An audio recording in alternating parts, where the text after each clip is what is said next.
ఉపమానం నేను ఎప్పుడు చెప్తూ ఉంటాను. నాకు ఎంతో ఇష్టమైన ఉపమానం. ఎందుకంటే దేవుడు చేసిన త్యాగం, దేవుడు చేసిన యాగం ఇందులో చాలా క్లుప్తంగా అర్థమైపోతుంది. ఒక గొప్ప ఆర్టిస్ట్ ఉన్నాడంట, ఒక పెయింటర్, చిత్రకారుడు. అతను మంచి చిత్రాన్ని గీశాడు. మంచి పెయింటింగ్, చాలా కలర్ఫుల్గా ఉంది.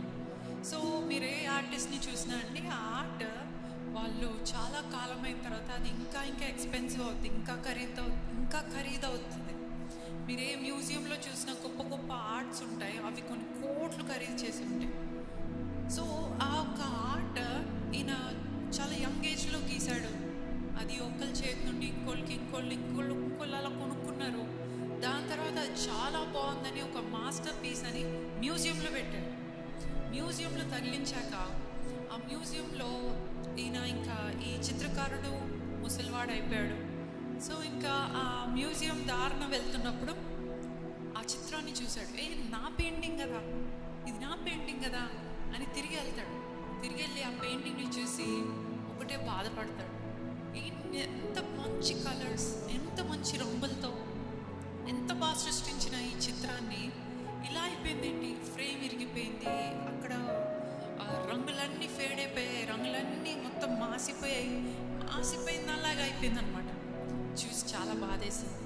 ఎంత మంచి రంగులేస్తే ఇలా అయిపోయిందేంటి అని పెయింటింగ్ తీసుకొని ఇంటికి వెళ్ళి మరలా కలర్ చేద్దాము, మరలా బాగు చేద్దామని తీసుకెళ్తుంటే అక్కడ సెక్యూరిటీ గార్డులు అందరూ ఆగా ఎక్కడ తీసుకెళ్తున్నావు, ఇది మ్యూజియంకి సంబంధించిన పెయింటింగ్, నీకు సంబంధించింది కాదు అని అంటే, ఈ పెయింటింగ్ వేసిన వాడినయ్యా, నేను చిత్రకారుడిని, చూడు సిగ్నేచర్ ఉంది, దీని మీద నా పేరు ఉంది అని అంటే, ఎంత పేరున్నా నీ నుంచి మేము కొనేసుకున్నాం కాబట్టి ఈ చిత్రాన్ని మరలా నువ్వు తీసుకెళ్ళాలంటే నువ్వు మరలా తిరిగి దీని వెల చెల్లించి నువ్వు తీసుకోవాలి.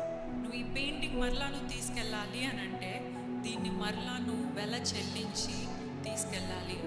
అంటే ఎంత ఖరీదవుతుందో చెప్పు, నేను మళ్ళీ తిరిగి కొనుక్కొని దాన్ని బాగు చేస్తాను, నా చిత్రాన్ని నేను ఇలా చూడలేకపోతున్నాను అనేసి ఎంత డబ్బులో వెల చెల్లించేసి ఆ పెయింటింగ్ని మళ్ళీ ఇంటికి తీసుకెళ్ళి అసలు పాతదానికన్నా ఇంకా అద్భుతంగా మంచి రంగులేసి అది ఎలా అయితే ముందు సృష్టించారో అంత బాగా సృష్టించి మొత్తం అంతా బాగు చేసి దుమ్ము దులిపేసి ఫేడెడ్ కలర్స్ మార్చిందంత మంచి కలర్స్తో నూతన రంగులతో వేసి మునుపటి దానికన్నా ఇంకా అందంగా చేసి తిరిగి మళ్ళీ మ్యూజియంలో పెట్టాడంట. అవును కదా, మన దేవుడు కూడా ఈ లోకాన్ని ఎంతో గొప్పగా సృష్టించాడు. కానీ పాపం విస్తరించింది, పాపం పెంచి పెరిగిపోయింది. మరలా బాగుపడాలి అని అంటే, మరలా మనల్ని బాగు చేయాలనంటే దేవుడు మన పాపాలని, మన దోషాల్ని అంతా ఆయన మీద మోసుకొని ఆయన రక్తాన్ని చిందించి, ఆయన రక్తాన్ని కార్చి మనల్ని తిరిగి కొనుక్కున్నాడు. మళ్ళా తిరిగి కొనుక్కున్నాడు. నువ్వు నా రక్షణను అంగీకరించు, నా రక్షణని స్వీకరించు, చాలు, నువ్వు నూతన వ్యక్తివి. నువ్వు నీ పాత జీవితాన్ని అంతా విడిచిపెట్టి నువ్వు నూతన మనిషిగా నువ్వు మారగలుగుతావు. అదే యేసుప్రభు రక్తాన్ని చిందించకపోతే అండి మనం ఎప్పుడో నరకాగ్నిలోకి వెళ్ళిపోయేవాళ్ళు. అవునా కదా? ఎన్ని తప్పులు చేస్తున్నా, ఎంత బాధిస్తున్నా, ఎంత రహస్య పాపాలు ఉన్నా మనం ఈరోజు బ్రతికి ఉన్నామంటే బ్రతికి బయటపడ్డామనా? లేదు.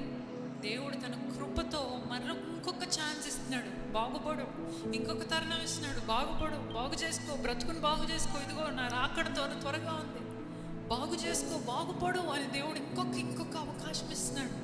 మనం ఆ అవకాశాలన్నీ దేవుడు చూడట్లేదు, ఆ దేవుడు కనపడట్లేదు, తప్పించుకొని తిరుగుతున్నాంలే.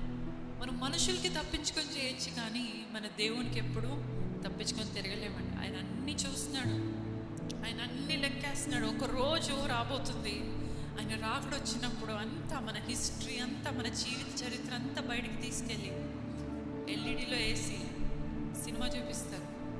అప్పుడు ప్రతి దానికి మనం లెక్క చెప్పాల్సిన వాళ్ళం. అవునా కదా? సో మన బ్రతుకులను మార్చుకుంటూ, దేవా నీవు నాతో ఉంటే నాకు ఏ బాధ, ఏ భయం, ఏ దిగులు లేదయ్యా.